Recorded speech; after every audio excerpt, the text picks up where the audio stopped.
Israeli strikes have killed 4 people in southern Lebanon, according to the Lebanese health ministry. Tel Aviv says the attacks targeted 2 Hezbollah operatives.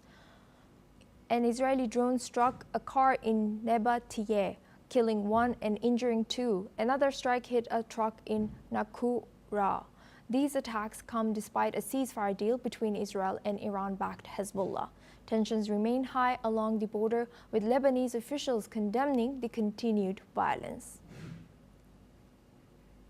Now we go back to our guest discussion with Dr. Pansara Amarasinghe. He's joining us live from Colombo, Sri Lanka.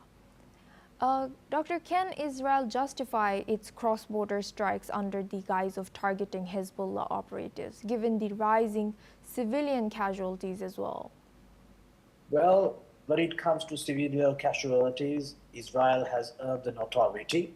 But in terms of the situation, and also from international legal point of view, the anticipatory self-defense always allows a country to strike first. But having said that, we need to look at the geopolitical picture in Lebanon. As you precisely stated, Lebanon, the Hezbollah, the Iran-backed Hezbollah, and the government of Israel came to a deal last November. And according to that deal, Israel armed forces were supposed to leave Lebanon territory. But despite having said that, they have been still based their position in Lebanon strategically in 4 different places, right? It is in this context we need to understand the situation.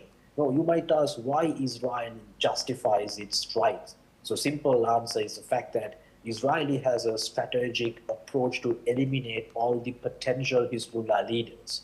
Now, when you look at the fact that Hezbollah has already been debilitated after the death of Hassan Nasrallah, who was assassinated by Israel last year. After Nasrallah's death, Hezbollah has come to a point of no return. But still, it's the troop facilities and its grounding operations remain considerably alarming to Israel. So that is why IDF continues to hunt down all the remaining Hezbollah key operatives.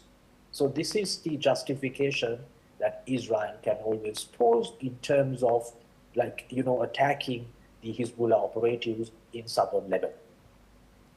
Thank you very much, Dr. Pansara Amarasinghe, for joining us and sharing your insight throughout our news. Now we move on to our next news. Bahrain's Crown Prince